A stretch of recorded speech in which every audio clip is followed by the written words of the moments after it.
Sushi, a traditional Japanese dish of prepared vinegared rice paired with other ingredients, commonly fish. Dead, no longer alive. Dead Sushi, the movie we're serving up tonight on B-Movie Maniac!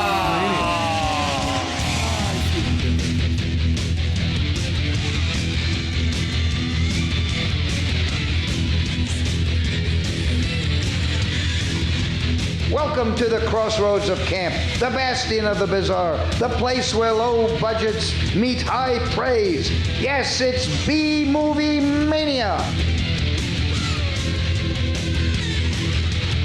And now, B-Movie Maniacs, here are your hosts, the cream of the crap, the connoisseurs of cult, your cinematic creepy uncles, Paul Brooks, Mike Hayes, Jason Huls, and Crazy Chris Hutson.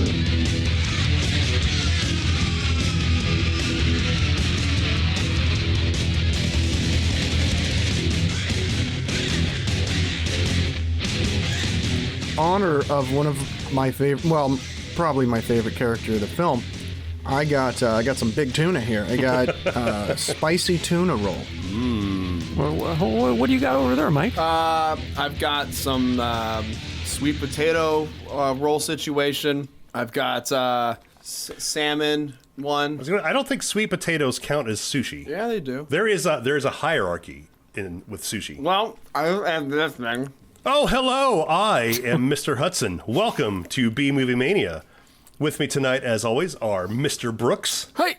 Mr. Huls. Things have reached the point where they no longer make any sense. And Mr. Hayes. Oh, what the fuck's wrong with sweet potatoes? Well, there's just a hierarchy that I don't think other sushi likes sweet potato. Sushi bullies other sushi. You sound like the assholes in this movie who think they know what sushi is but actually don't. Hey, Chris, I had cheeseburger sushi and French fry sushi and root beer sushi from Culver's earlier tonight. Nice. Now, was that root beer or root beer row? Root beer row. Nice. Now, I know that Paul doesn't care for sushi. Mm-hmm. I'm curious to see if he likes Dead Sushi. Well, that's a movie we watched. We're about to get into that. Dead Sushi was directed by Noboru Iguchi re-released in 2012. From what I gather, Paul, yeah, Mr. Iguchi is he's kind of like the Japanese David Decato. Oh, interesting. He is a porn director. Well, that makes sense, actually. I didn't realize this until after I'd watched the film, but I have one of his other movies right behind me here. I need to watch it sometime. Nice. Which one? I think it's called Hell Driver. Oh, yeah, I've heard of that one. Yeah. Mm-hmm. Yeah. He's done a lot of stuff. And that's not even counting the porn. What else has he done? Like, give us some highlights. Machine Girl, Robo Geisha, and Zombie Ass. Nice. Didn't we watch Zombie Ass at a convention? No, that was Big Tits Zombie. Oh, right. Yeah, totally I know different. we watched Zombie Ass, though. Which one is Toilet of the Dead? Zombie ass. Okay. Yeah. And I'm pretty sure we've seen Robo Geisha also, Chris. Yeah, maybe I have no memory of it. Yeah, we were drinking a lot. You forgot my favorite movie of his that I've seen, Karate Robot Zaborgar.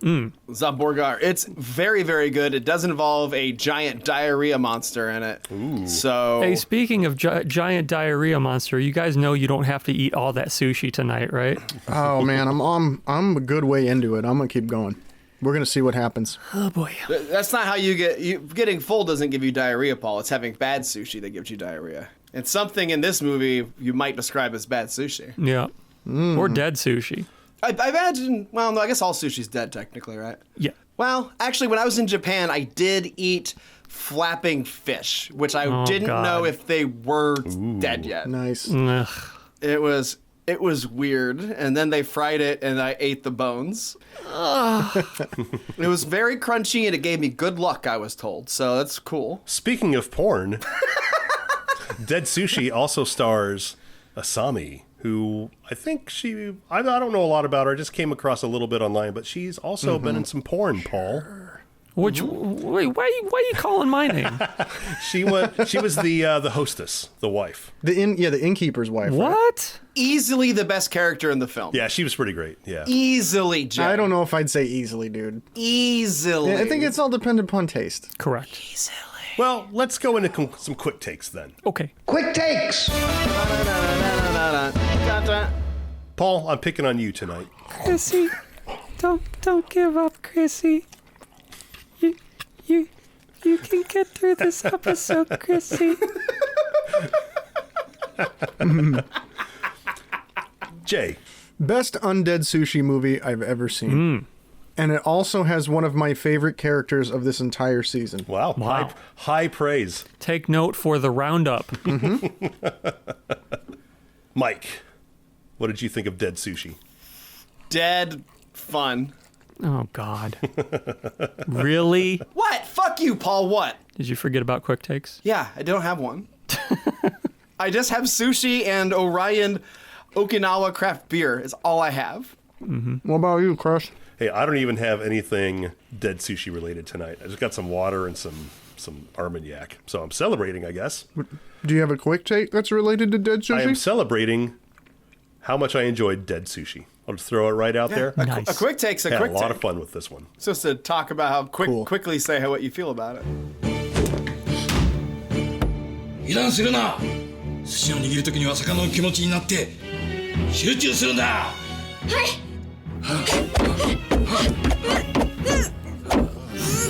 So, Dead Sushi is basically the story of a young woman learning to make sushi from her father, but she's just not good enough. Because she's a woman. She's a woman. She runs away to be a waitress at an inn that hosts a group of businessmen from Komatsu Pharmaceutical, the boss of which is an expert in sushi. Or so he says. We'll get a big fight about that later on. So weird. The inn's sushi chef and the owner's wife are having an affair, and the whole inn is then terrorized by a man that used to work for the company, but was thrown under the bus and fired when his resurrection serum caused subjects to acquire a taste for living flesh. You're really good at blowing through the whole plot really quick. I just want to blow through this whole thing and talk about our favorite bits. Okay. But one other thing, there's also a groundskeeper that proves instrumental to defeating the titular Dead Sushi. He's a singer.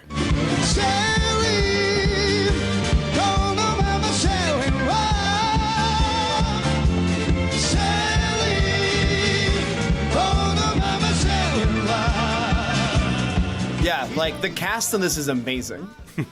I don't know anyone on my own, but having looked, we saw like Asami, who plays Yumi, the innkeeper, the hostess. Got not her start. She did some movies that weren't pornographic at first, but she got into the adult industry, and then this director she credits as getting her out of it as well, in terms of getting into doing some other, more serious movies, including this year's or last year's Sky Sharks. She plays a role in Oh, yes. the Nazi flying shark movie. So that's cool. But yeah, this guy's a singer, and our main actor who plays Kiko, Rina Takeda. Yep, has a black belt in karate and has also been a professional wrestler. Nice. Wow. Yeah. All Japan. Yeah. And I did a little bit of research on her and discovered that, yes, she got into martial arts at a very young age because she saw her father lose a martial arts match and vowed revenge. So do we think that she was hired for this movie because of her martial arts skills, or is it a situation where, like a lot of actors maybe do have some of that training because that sort of thing goes on in movies over there more than over here? You know what I mean? Yeah, I do. Hard to say. I do know what you mean. Oh, it's pretty easy to say, actually. One of her first starring or acting roles, she did a whole martial arts expose or a demonstration for the director, and that is what got her the role. Oh, okay. There you go. Okay. Nice. Very nice. 寿司を受付で食べてるわ。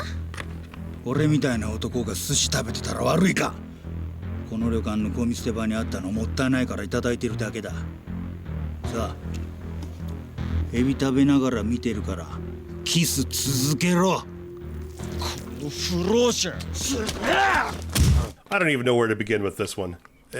Yeah. There's so much I want to talk about, and it's all insane. It really is insane. Yeah. Well, you've basically set up the premise, right? The beginning of the film is like a real like cookie cutter kind of premise. The daughter is scorned. She can't do what dad does because she's a woman, and that's bad. So she goes and does like a very feminine job. She becomes a hostess at I forget what you call them, but yeah, one of those inns in Japan where, you know, it's all you serve all the men there, and there's hot baths and all that kind of stuff. And then shit goes fucking haywire. Well, there's a bum who gets really pissed off at some kids for necking, kicking over his sushi, wasting his sushi. But wasting, by that you mean in the way you'd waste someone in Grand Theft Auto, right? You'd kill them. Well, yeah, the sushi was from garbage, so I don't know about wasting the sushi, but the guy just really hates it when people waste food, and so he does the Grand Theft Auto waste the kids. I mean, I don't disagree with him. with the flying squid. Yeah. Yeah, it just lops that girl's head clean off. And but it falls to the floor, right? It just cleanly falls to the floor. Well, also the floor. Well, the guy wanted a kiss. Okay, so they come. Her head flies against the young guy's head, and they before are making out kind of grossly, but when her decapitated head flies against his, it just lands mouth to mouth, wide open, and just tongues just until the squid then impales through both of their heads. But I have to say, I think that was a conscious decision on her part. I think that, have you ever heard like when your head gets chopped off, you have like a handful of seconds? I'm like, gonna go out. She's got one last shot at this. She might as well, just go for it. It's like wherever this lands, I'm going to make out with it. If I land next to a rat, so be it. Well, no, she saw where her head was going. Okay. Yeah, some people have a really good like ability to spatial awareness and like velocity and distance and stuff. Right. Yeah, she probably had that. Mm-hmm. Yeah. Well, she just wanted to keep it platonic in life, but really sexy in death. Yeah, it is interesting because she did not want to kiss the boy, and then she dies kissing the boy. There's a lot of that. I mean, you alluded to that, Mike. There's so much male grossness in this whole movie. Yeah. So much. It's to like a very obvious effect. Like it's not like you're watching and go, that's kind of gross. Like when you watch an older film where things kind of go a certain way. This is very obviously what it's intended to be, illustrating this thing. You okay, Jay? Stop eating sushi, Jesus Christ. How much rice is going to come out of his mouth? I got one more piece. I only got one more piece. Cheers, Jay. This bit is ending early while the sushi is still optimal temperature. Well, I think right here I want to talk about right and the wrong way to enjoy sushi. And is it acceptable to get into a fight over it? Yes. Of course. And just how long was that dude's robe belt? Long enough to do a spin dance and murder him. Yeah. The bad sushi chef, at the inn, thinks he knows what's going on here. So he is a, I guess, respected sushi chef, and he makes this whole presentation for the Japanese business crew. And then, the way the hostesses are there, and Keiko is criticizing under her breath until they all hear it and confront her, and the big martial arts fight starts out. It's pretty cool. It's fantastic. Yeah, it is clear that they take their sushi very seriously. And what also was surprising to me, I don't know if this was a bit of commentary somehow, but all of the guests from this company, right, are just like so pumped up about all the sushi demonstrations. It's like they're at an Aerosmith concert or something. Aerosmith. Well, the inn is renowned. It has a really great reputation based solely on its sushi. That is how they get by. The innkeepers aren't doing well, and it's this guy's subpar sushi that is keeping them afloat. So there's a lot at stake here if these people don't like it. And also these guys, to comment on these characters, Paul saying, these loud, very, very enthusiastic guys, they're all just like bro business dudes who think their boss is a fucking god, right? Like, and they care, they want him, they think he knows everything. They will fight anyone who says he doesn't. And they are just loud and table pounding and just wanting to do they're just obnoxious. So do you think then that maybe this is a little piece of social commentary on people who are really into mediocre sushi, and maybe that it's like way too prevalent of a thing in their culture? I think it's a commentary on people claiming to know a lot about sushi, but actually not knowing anything about sushi. Right. And like, they'll tell people. I would love for our listeners to leave comments on this. Yeah, because there's that whole scene we alluded to earlier where they say like the boss is like, oh, this is how you take the sushi, and the sushi chef has prepared subpar sushi for them on purpose. Third rate. He's presenting it, and they don't know anything about it. He's like, this is the best tuna ever, but it's not a thing, and there's all this, it's not this. And so then the boss is like, oh, you got to do it this way. Then you got to do it like this. Then you got to do it like this. And Kiko's just like, absolutely, she's mad about everything happening. The preparation of the sushi, how they're eating the sushi, and how they're being like assholes and pretentious about it. And she's just like, it's a fucking good food. Just eat it, and it's good. But the sushi chef is still, even though he's purposely giving them subpar sushi, he's still willing to fucking stab a bitch. Oh, yeah. Not to mention the secretary that works for our big boss man is also willing to literally kill for him. Oh, yeah. In this whole fight that breaks out, she comes at Keiko with a knife that ends up being the thing that gets them out of the room. Yeah. Well, Keiko first beats the crap out of the sushi chef, and then all the business guys are running at her and getting her, and that fight is so a work of art. Yeah, and then the secretary chases her out of the room with a knife. 会社に対する中途半端な態度、ずっと私は嫌いでした。私は社長に忠誠を誓ってますから、この女を攻撃させていただきます。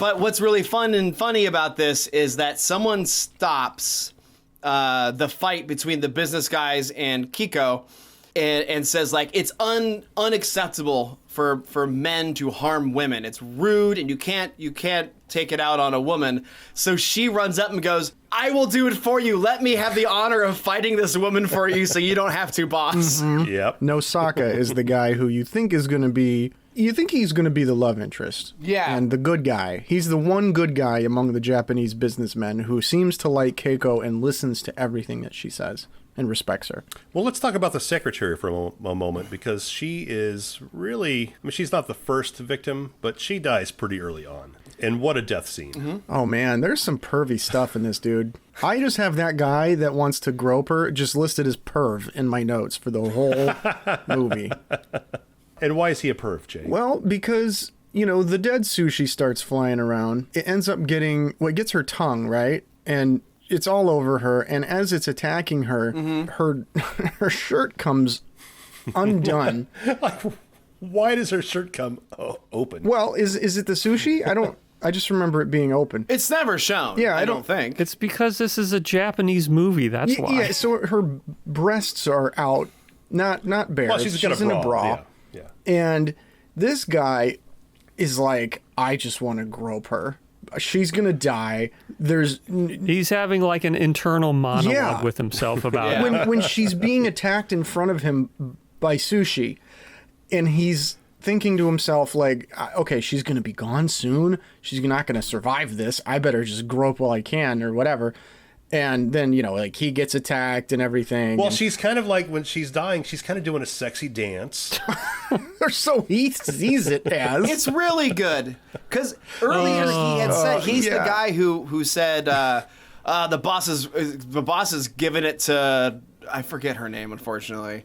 But the boss is giving it to her, the secretary. And man, if only I could get my hands on those tits. Like, while they're eating dinner. Then he's the guy while they're doing that, and she's getting hurt. And then it just escalates, and at no point does he care about her. He just wants to grab, what does he call them? Those mothers? I just want to squeeze those mamas or something like that. Mothers. But it's like, at first she's getting bit, and the shirt's out and the bra, and then more sushi comes or something, and then she's getting hurt more, and he keeps having it. Then blood starts running down her body across her breasts, and he doesn't even pay attention. He's just got this tunnel vision on these tits. Yeah, and then the sushi slams into her mouth, and her eyes blow out of her head. Yeah. And he never gets to grope her. He never does get to do that. But even after the eyes pop out, isn't he still like, I want to grab those mothers? It's right before that happens, I think. Okay, and then something happens where he finally runs away without getting his hands on Yeah, her him. eyes pop out. Well, he gets hit on either side of the head. The squid gets him, and then another piece of sushi gets him, and they start pulling his face That's in right. two different directions. All that being said, obviously there's quite a bit of CG sushi in this movie, but there's also some pretty great practical effects in this as well, where like the sushi are like basically little like puppets on wires that they're moving around, and it's pretty cool. Definitely. Oh, and we should point out too that the bum is actually the guy who developed the zombie serum, and he confronts the big boss and says, "You ruined my life, and you let me get arrested on fake charges, and I created the serum for you," and all this stuff. So he's there to exact revenge and release his army of dead sushi on the inn to get his revenge. Well, and he's shot. The innkeeper shoots him. The owner of the inn shoots him because he's got a gun he inherited from his father to protect the inn. So he kills the bum. He's dead. So he's gone out of the movie. Or is he? But not before he unleashes that squid he's cursed, and that squid then fucks other sushi. Yep. I mean, that's how the whole zombie thing starts, right? Yep. Yeah. The squid goes, it flies around because that's what they do in the air, and then it lands on a board of sushi where there's two guys sitting there about to eat it, and then it just fucks some sushi, and then they eat them. The guy eating it wants to just close his eyes and just experience the taste without any other senses getting in the way. And the sushi he eats grows razor blades, and he's like, unusual flavor, a little bit too much iron. Yeah, but I think that's what he's referring to, the blood dripping from his mouth at this point. It's a pretty good bit. Too much iron. It's never-ending blood. flow of blood. His tongue gets cut off, lands in the sushi. It's so great. Yeah, I don't know if we have really sold enough, just how ridiculous this entire thing is. I mean, from the minute that this starts happening with the zombie sushi, the pacing is lightning quick. The pacing in this movie is great. It hardly ever lets up. And B, like every time you think that it can't get more ridiculous, it absolutely does. For the whole movie. And in different ways, right? Like, it's not just an escalation on an axis of, like, the sushi gets bigger or something. Yeah. It gets weird. It takes a left turn at some point, and the sushis are singing Nightmare Before Christmas style. And you're just like, what? What is this?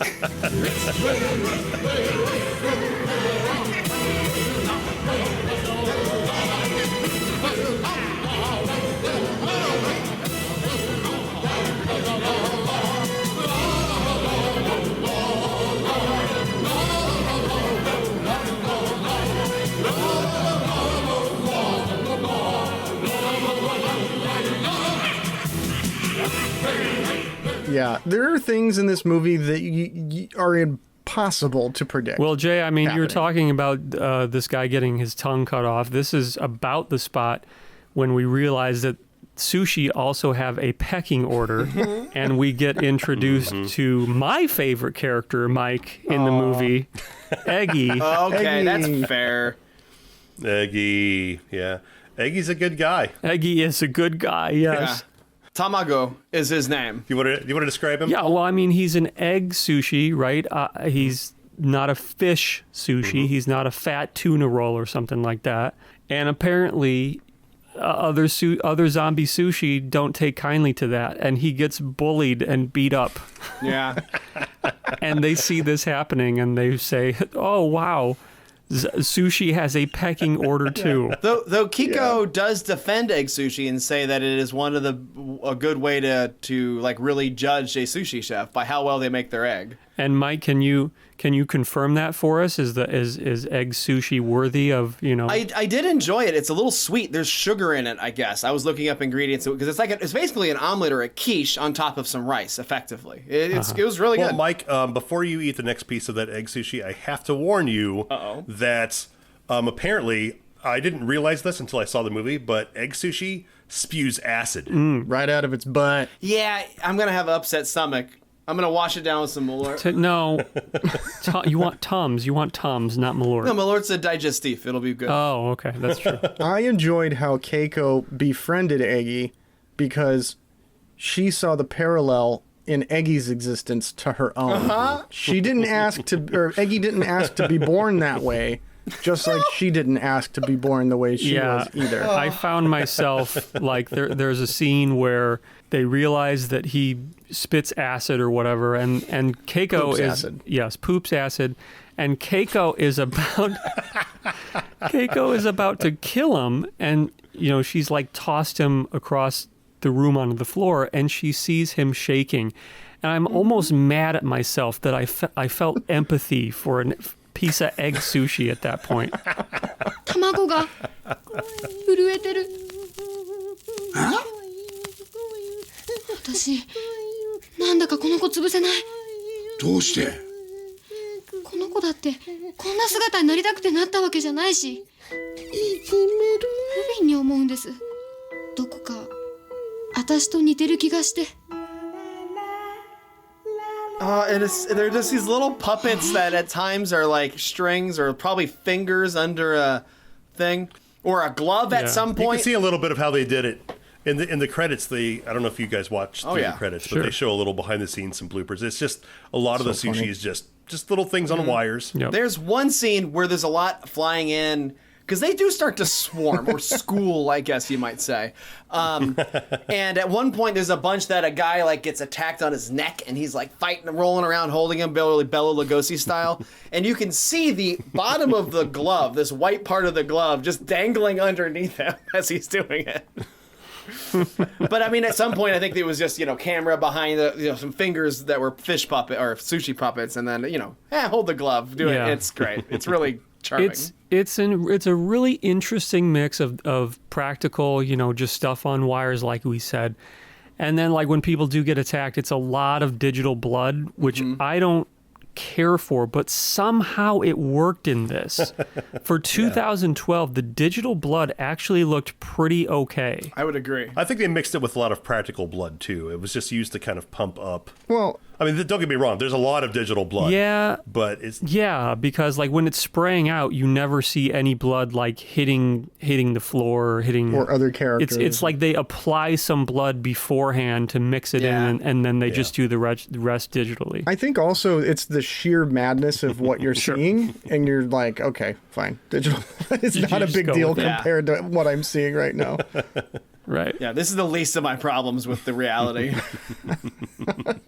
Speaking of eggs, and not eggy, can we talk about the special kiss Japanese always do? Mm-hmm. Yeah. Oh, well, we're gonna have an extended discussion on it. I do not want to talk about this at all, so you guys take it. Oh, Mike, I want to hear your thoughts. Well, here's the story.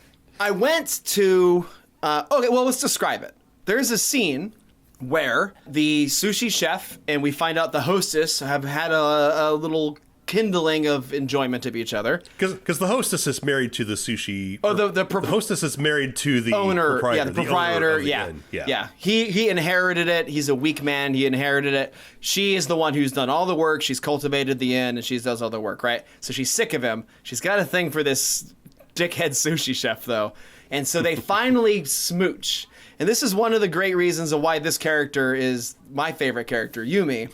Because when they start smooching over this whole counter, he drags her over and she's like, but my husband, oh, this is wrong. And she just slowly drug over the counter. Her legs bend all the wrong ways. And it's all just this one take of this amazing. Her physical comedy in this is fantastic. Oh, my God, yeah. But that's not why we're here. So these two's relationship is kindling now. They finally decided they're just going to go for it. And then there's the scene where Yumi says, why don't we kiss like Japanese always do?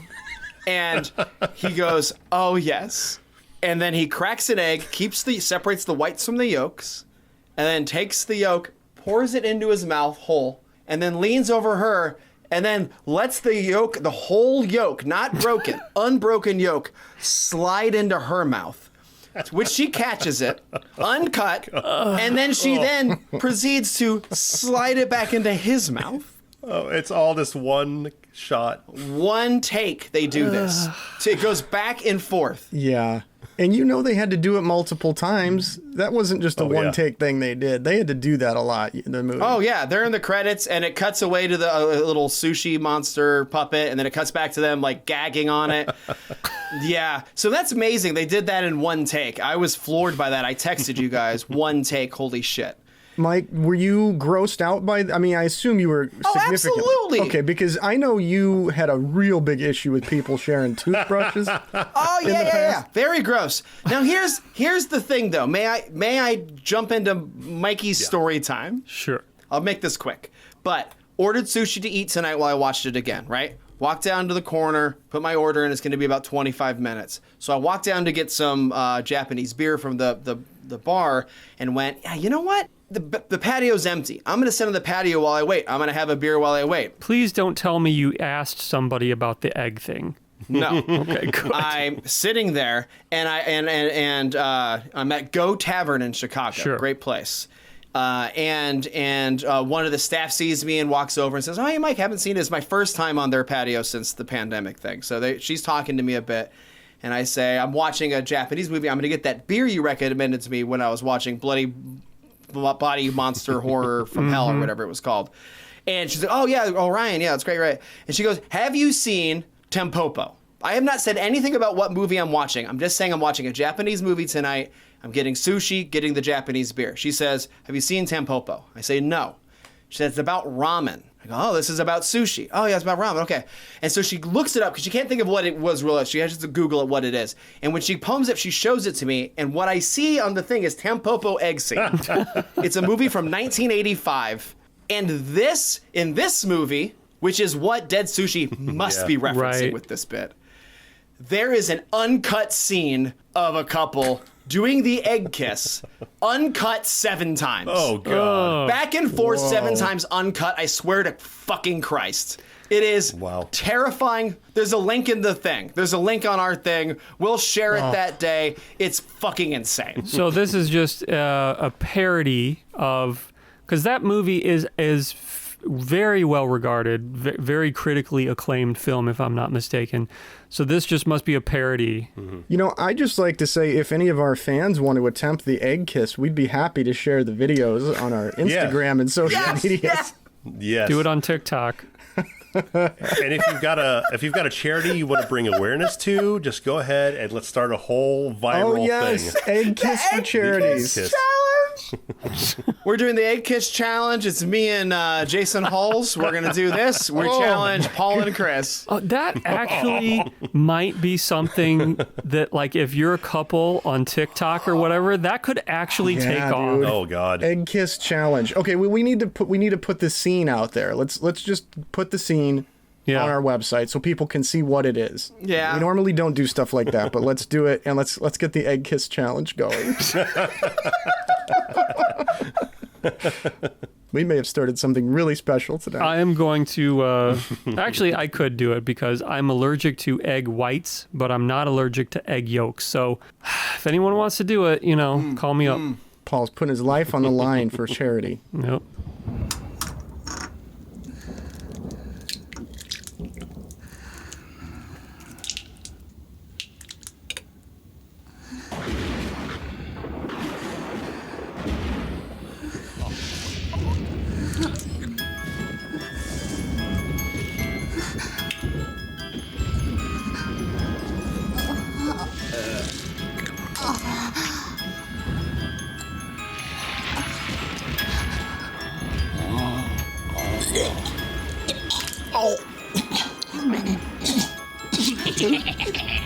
So, hey, anyone want to pig out with body sushi? Yes. The Japanese businessman, being all businessman-y, says that he will testify about the murder that saved his life if he can't eat sushi off of the waitresses' bodies. They're going to do body sushi. And the waitresses, not happy about it. No, they're not. No. Not at all. And it's extra unfortunate because they're like, "We don't want to do this at all." And then the host is like, "You better fucking do it or whatever. You don't have a job. You're not going to." Well, she said the entire restaurant is on the line. Oh, here. yeah. Threatens them with that. So then they take their kimonos off, and they are in sexy underwear to do the dancing, as if it was always going to be a possible option. Like they're just like, Right. like they don't want to ever do it, but they had to do it. They won't happen, and then they get forced into doing it. And they're just like, we unfortunately are ready. See, Mike, I interpreted that differently. I like the idea that they really didn't know that would be a possibility, that they would have to do body sushi. They just happen to wear sexy lingerie to work every day. I like that. Yeah, that's nice. That could be. And that might be the case. They do a little half-assed dance, and they go lay down on some tables, and then it's time for the hostess's legendary robot dance. Oh, yeah.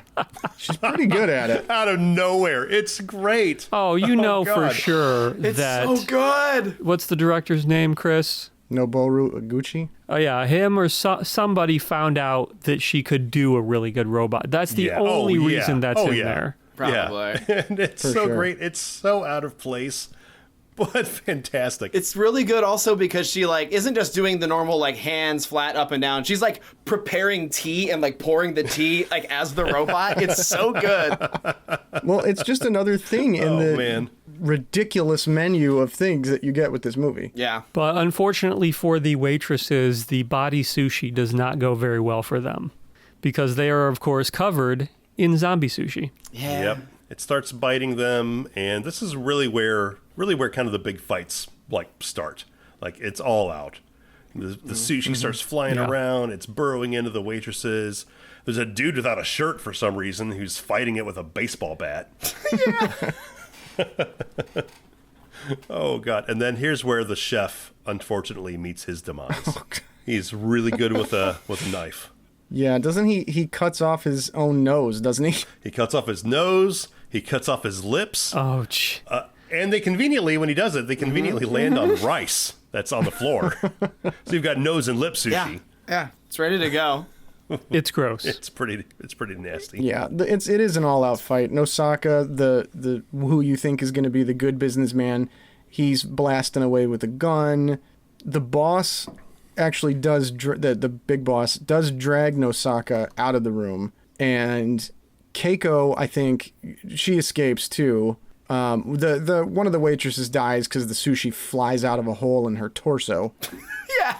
Well, this is where Keiko kind of meets up with a dude without a shirt and one of the waitresses and the owner and I think everybody except the boss and the other guy. The guy you think is going to be good. Nosaka. So it's kind of Nosaka. So they kind of run off, and Keiko's kind of with everyone else. Well, one of the waitresses escapes Yeah, too. there's a little crew that escapes. It narrows down significantly here, though.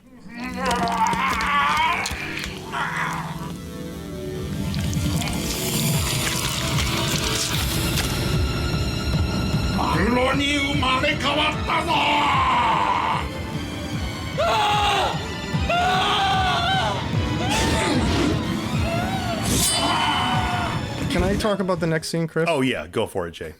This is... All right, everyone get ready. Okay. Jay's preparing himself. We're breathe in, breathe out. This is genius. This is... It's genius. It's just beautiful. So Nosaka and the big boss are running through this place. And you know how these things go. You know, it's just a bunch of empty rooms. And the place is way bigger and more confusing than it probably really is. But whatever. They're running through all these empty rooms. And boom. Here is the bum. He's not dead after all. We thought he was dead. He's not dead. And we get all kinds of stuff happening here. He's going to kill this boss. And Nosaka handcuffs the boss to a statue so that you can think, oh, so he can get away. No, he's planning to betray the boss and take over the company. It's a little bit of a heel turn here for Nosaka, who you'd think has been a good guy. Suddenly, the bum pulls off the skin on his face and his hair, and he is reborn as what could be described as Jason Voorhees with a giant axe and a tuna head. It's so good. There's a reason this happens. Yes. He shot himself with a giant serum vial of this stuff, super amount of this zombie serum stuff. and it took over and it turned his head into the head of a tuna. Yeah, that's not quite right, Jay. What is it? He shot a sushi roll with the serum and then ate the sushi. What happens? Okay, sorry, I'm just blinded by this guy. I know, it's too... I only caught right. that when I just watched it like 15 minutes ago. He's in rags. He's a big man. He's a big guy. And his hair's really big. I think that helps with the reveal. He's got a giant axe that looks awesome. It just comes out of nowhere. And a head of a fucking tuna. A giant tuna head. I love it so much. And the reveal's pretty great because he's like, you see a far off shot and he's like kind of in silhouette. You see his big hair and his big coat and all this stuff. And then you see him basically just take the mask off or the hair or whatever they're doing. In one shot, the camera kind of moves in and he takes it off to reveal the head. And I at least was not expecting it to be anything that much different. I mean, no one expected it, but I mean, like, he's just holding his big fro of a giant hair thing, takes the whole thing off, and there's room for a fish head. It's a fish head. Oh, it is just blatant. It's a blatant giant axe murderer with a fish head. So good.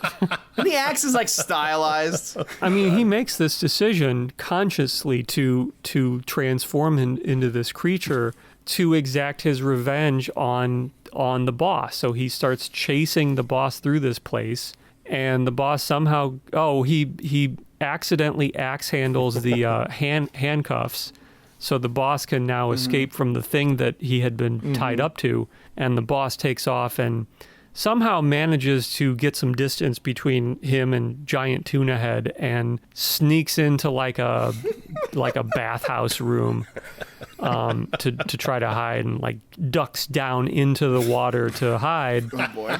And then we get some boobies. Yes, a woman walks into this bathhouse ready to take a shower, a bath, whatever. This is so stupid. And she's so glad there are no perverts, no peeping toms. It's so good. No. Yeah, she's like, I will ruin any peeping Tom's life. I'm so glad there's none here. But I mean, she has zero idea that there's anyone else in the room with her. She's talking to herself, saying about how she will ruin the life of anyone who would peep on her in this room, and how she would ruin his social status and make sure he gets the death penalty. And he's pissing his pants behind her. Yeah. Well, she's saying it because she is so relieved there is no one doing that, because it is such a common problem. This is true. You know what, Mike? You're right. I am 100% right. That's why that joke's in there. In this disgusting, gross male universe that they've created in this movie, she probably does say that to herself. I think that this is also probably a piece of social commentary on just Japanese men in general and how fucking creepy they are. Well, it's not everybody, but yeah, that's a common theme. I mean, we all know about the weird stuff that happens on trains, and we've all heard about all this stuff. It is a common theme in many Japanese films also to be peeping into bathhouses and stuff so like that. So there's like a weird cultural thing going on here where it's going on too much in Japan is what it seems like to me. And also in the movie MASH. Okay. I mean, I'm just saying, just to bring it home, there's that thing in MASH. Technically Korea, I guess, though, isn't it? But it was the Americans and Hot Lips Houlihan trying to take a shower. All they wanted to do was, for some reason, make her be naked in front of everyone. Anyway. And then the boss is trying to sneak out of the water, and Big Tuna comes in and takes his head clean off with that axe, and there's just geyser of blood, and it's raining down on this girl who's showering now in his blood, and she's like, oh, the water's so warm. She just won't open her eyes and look at what's happening. Yeah, her eyes are so close because she's similar to the sushi thing earlier when the boss was tasting the sushi and his eyes were closed and just, what'd you say, Chris? He was just experiencing it, right? She's just experiencing the warm water and not having any perverts around her. By the way, just now realized this is the second time this season that we've had a Big Tuna as a main character in a movie. Ed Helms is just in a bunch of our movies this season, huh? Not Ed Helms. Tuna, ice cream man, tuna. Well, Tuna. what's really great about this is you get the scene with the nudity, and then you get the one and only sex scene. Yep. Oh, man. Oh, yeah. This is the scene where my quick take was referencing.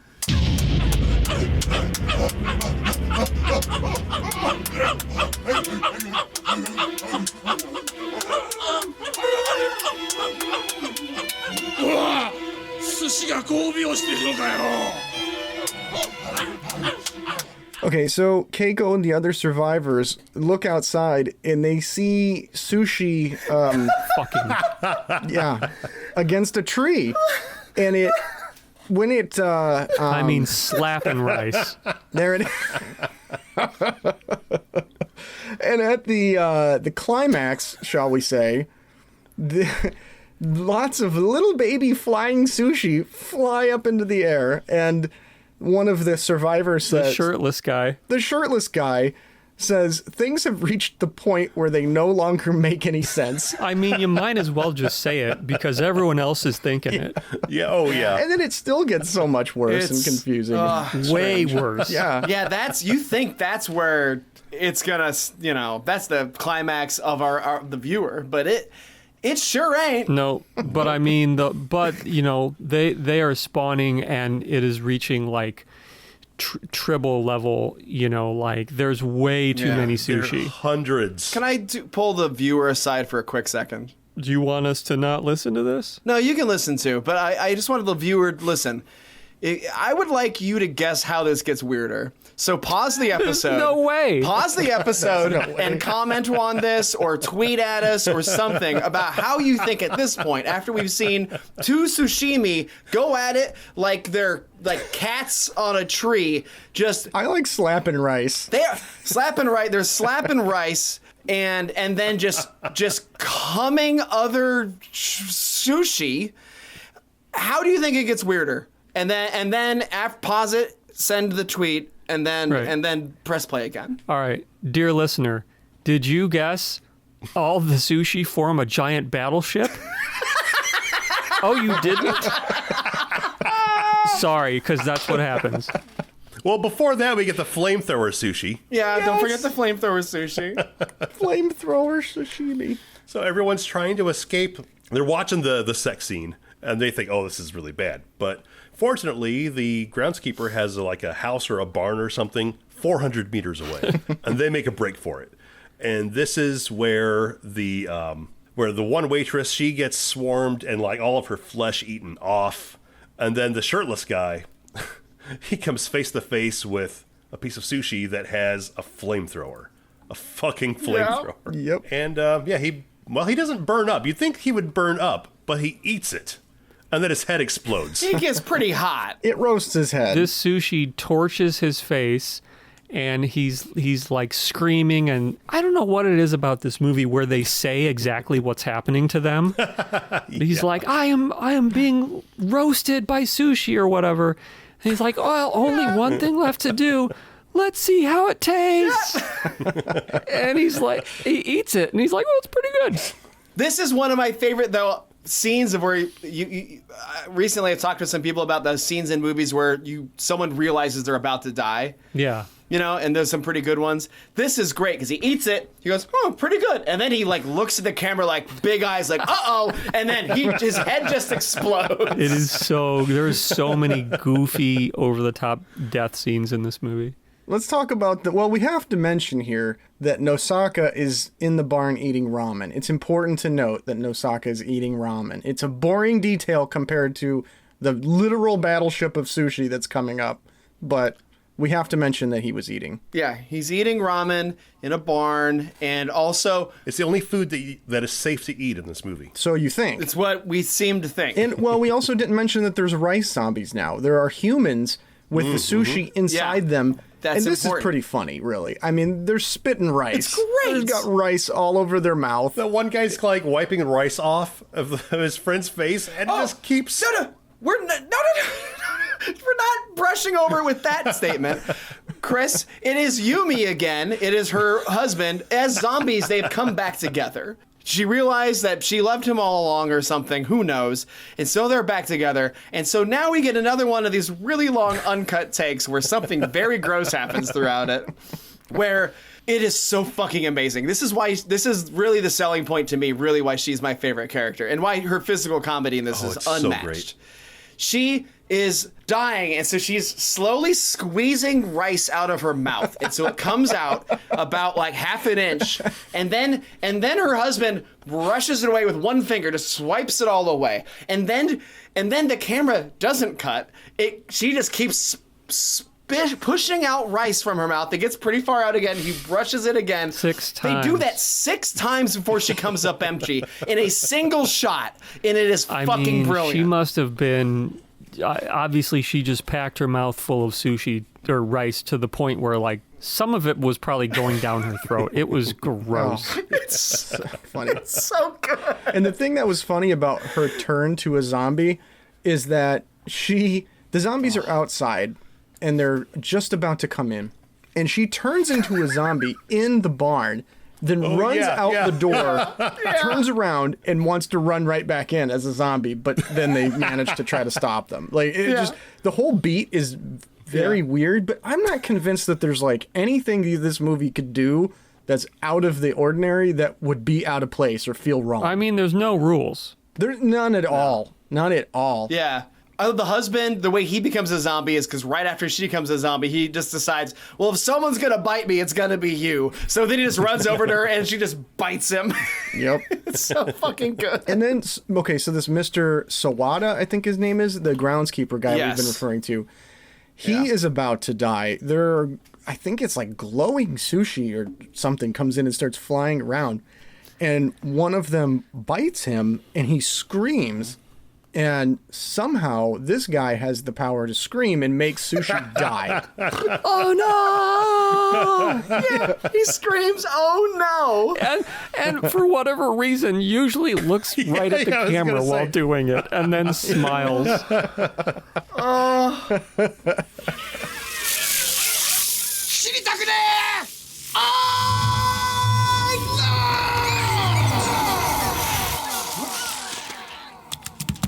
He's great. That actor is great. Yeah, he's really fun too. I don't know this, but I feel like he looks like the type of actor who probably is well known in Japan and gets a lot of work. Well, I think he's mainly a singer. I think he did the main theme song for Katamari Damacy, that game. Oh, is it that guy?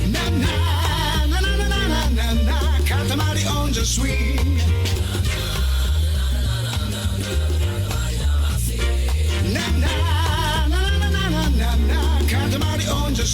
Well, that's why he's in this weird movie, because he did the fucking weird video game. Me and Mike used to play that game a lot. Oh, it's so much fun. So Kiko fights the zombies too. Oh yeah, with nunchucks of sushi. Again. Oh yeah, she pulls out the nerve from the sushi monster, from the dead sushi, and squishes them together into like sushi nunchucks.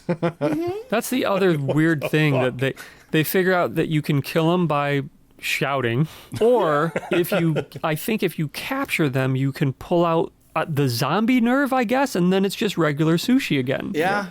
So they come up with 2 solutions in a matter of minutes, really have the situation, a lot more under control and start kicking some ass here. They make a point to be like, there's a certain way to make the sushi. She's, wants to be a sushi master. And so there's like this certain squeezing motions you do, and that comes out throughout the film. And that's how she kind of figures out, like, you see eventually start seeing these quick takes of her just like pinching and squeezing the sushi certain ways to like make nunchucks or to get rid of the nerve and whatever. Well, speaking of squeezing, the hostess, one of her powers is to be able to shoot rice out of people. Yes! But only if her husband squeezes her breasts. Yeah! And I gotta say, I am a sucker for a good spit take. There's one here. Oh boy. She shoots rice at Keiko, who dodges out of the way, hits one of the other rice zombies, and then in a chain reaction, each zombie spits rice at the other. Just puking on each other, basically. In their mouths. To their mouths. Yeah, another single take as well. There's like 5 of them, and they just like, they've all probably had rice in their mouths or whatever, but like the take is just boom, boom, boom, boom, and then there's like the one on the ground lying down, and he just gets it all over him.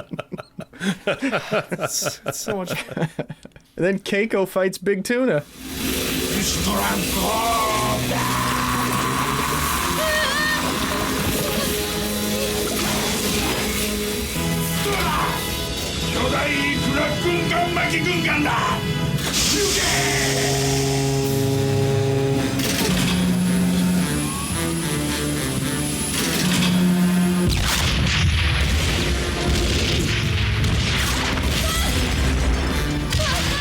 Oh man, this is the battleship, Big Tuna.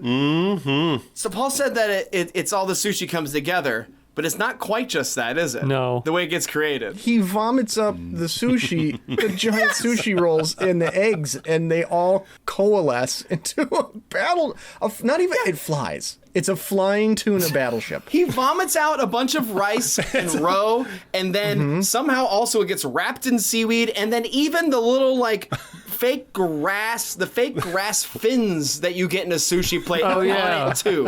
And they're little shrimp that are the cannons. Yep. Yes, it fires explosive rounds in chains. Real chains. They just said, fuck it.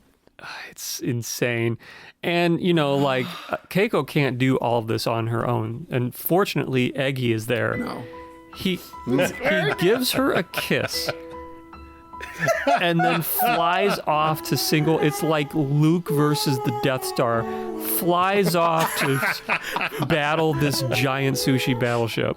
Oh man. And this is beautiful. You've got Eggy versus the battleship. Everybody's got a thing. Right. Eggy versus the battleship. You've got Sawada against just the swarms of sushi.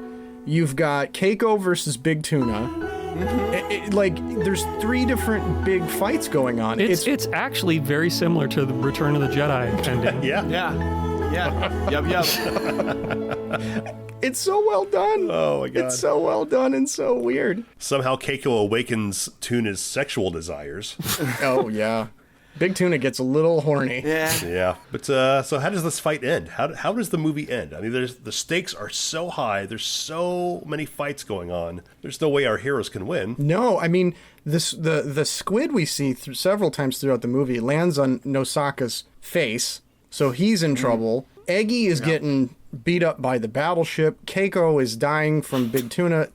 It's a real dark night of the soul moment going on here. All the heroes are losing. I don't actually remember how the battleship gets destroyed. I think Eggy tricks the battleship to shoot the chains onto Big Tuna. Oh, right. Yeah.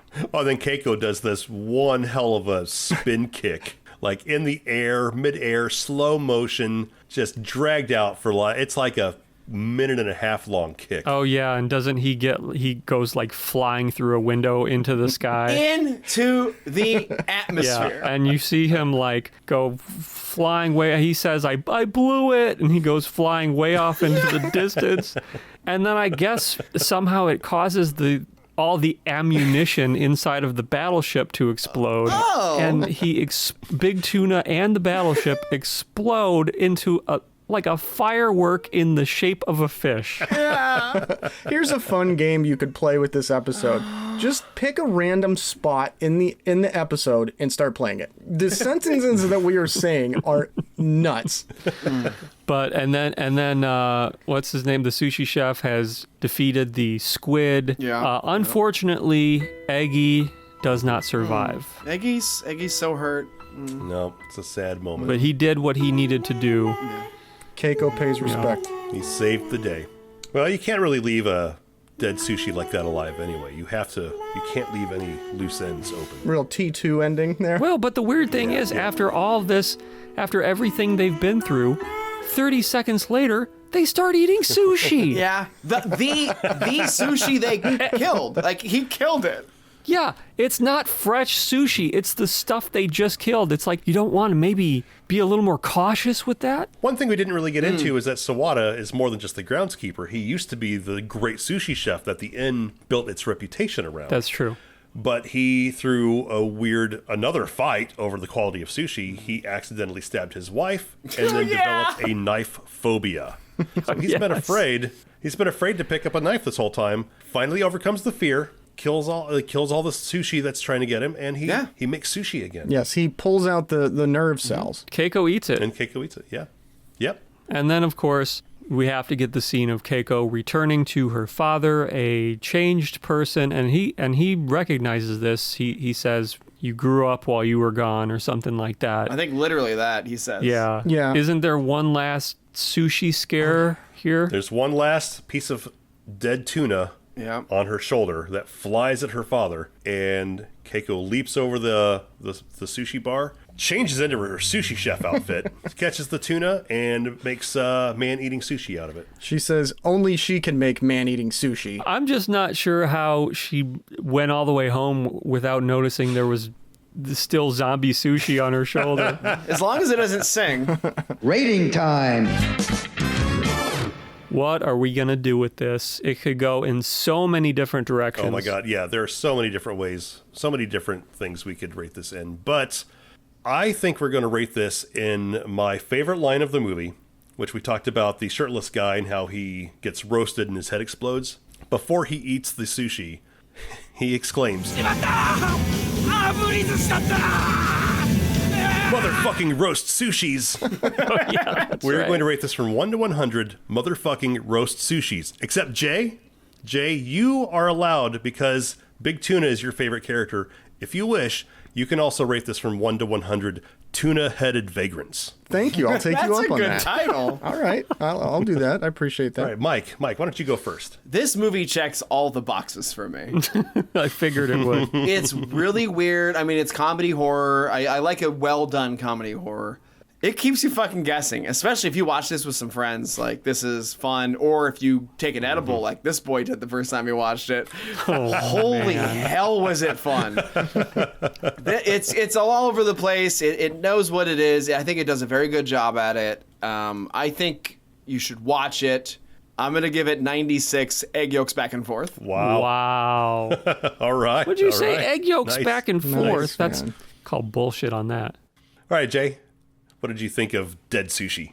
Yeah, dude, this movie is great. It's like a feature film made from the best scene of Dead Heat, where all of the food becomes reanimated. It's like they just saw that and said, let's do this whole thing. It's so much fun. You can't really say any of it's slow, because even the stuff prior to the Dead Sushi showing up is so ridiculous that it keeps it entertaining the whole time. And as you guys know, I've made no secret of my love for Big Tuna. Just imagine him in any movie, any other movie. Like, you put him anywhere. Big tuna-headed warrior. It's great. So, yes, I love it. I absolutely love this movie. I'm going to say 90 tuna-headed vagrants. Very nice. Nice.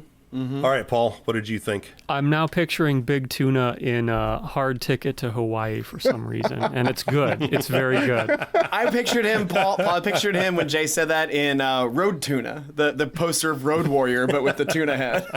Oh yeah. You could picture him in Roadhouse as Patrick Swayze's character. Oh yeah, he's the cooler. What about would Big Tuna work well in Patch Adams? Put a little Yes. nose on him. Yes, he would.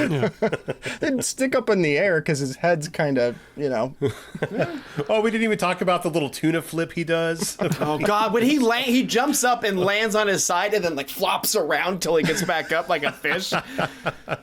God. It's Oh, Paul, the Man Crush Monday, when this episode comes out, has to be Big Tuna. Oh gee. yeah. You can do that post if you want to. I'm not touching it. Jay, go ahead and Photoshop him into all the movies we've said, please, and then that'll be the Man Crush pictures.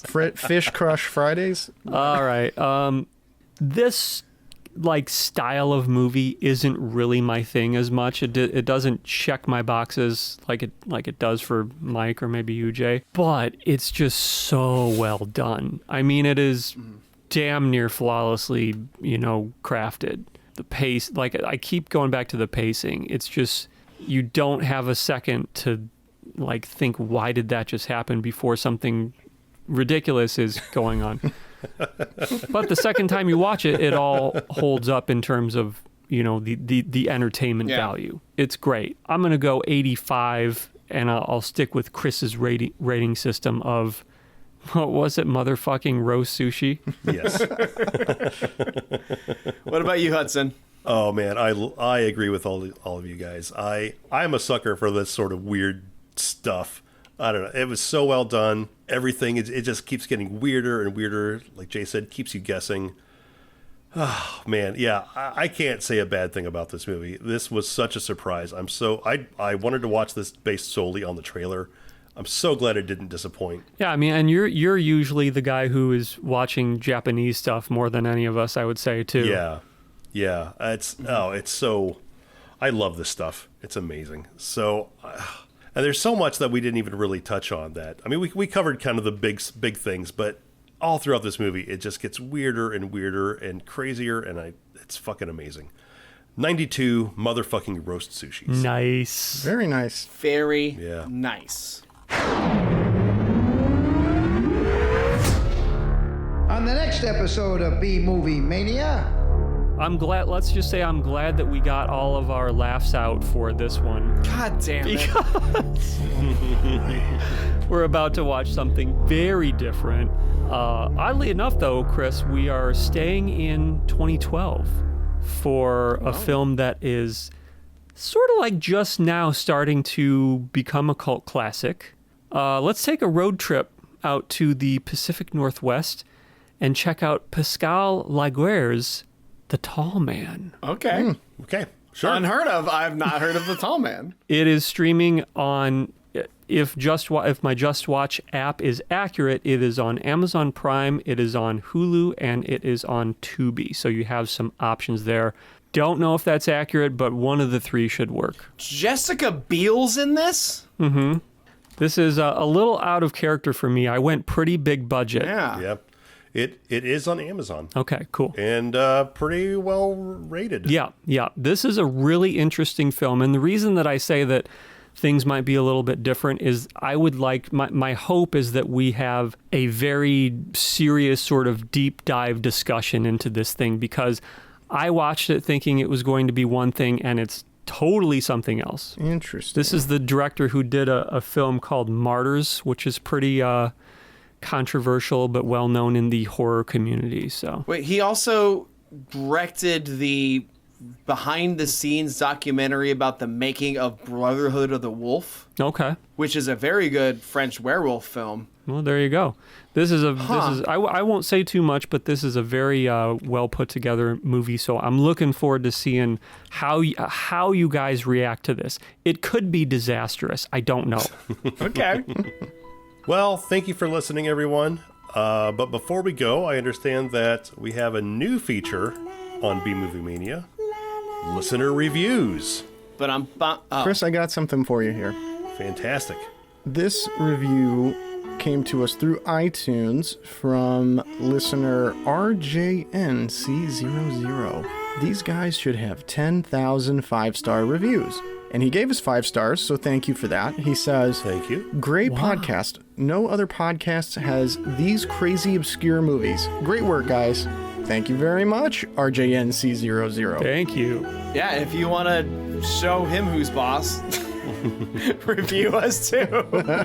Or if you agree with him. Yeah, if you review us, if you give us some give us some stars, that'd be great. But if you write a review, there's a pretty good chance we'll read it on here one of these days. Yeah, here's the thing that I didn't know about that apparently we all just figured out pretty recently. People don't get on iTunes and rate podcasts very often, okay? So if you do like the show, we're not just saying this, it really would mean a lot to us that you give the show a rating. Whatever you want to rate it, it's cool. But, people, it's just, you got a lot of things going on, you don't want to do it. So if you get on the iTunes sometime, just pop over to the B-Movie Mania, just search for it, give us some stars. And in addition, if you want to interact with us more, I mean, we've got Instagram, we've got Twitter, we've got all these great things. We have just fairly recently launched a Facebook group where we talk a little bit more informally about things, and you can chat with us about your favorite B-movies, make suggestions, pretty much anything you want. Just search for B-Movie Mania Podcast on Facebook. Give it a look. You'll find us. And we have a store also where we have all these cool shirts, including that cool Teasy shirt that came out a couple months ago. God damn it. Yeah, it's really good. I didn't expect it. Great surprise. It was fantastic. I found the worst font I possibly could so that nobody will buy it.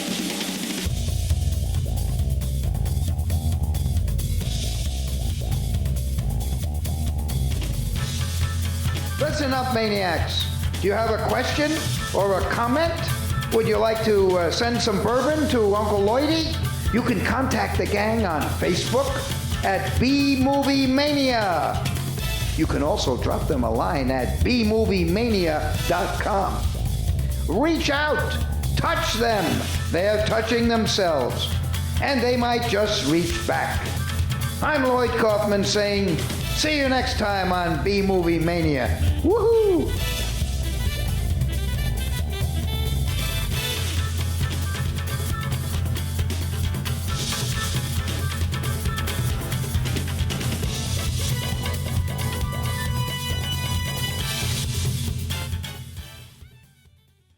Oh, shit. Shit.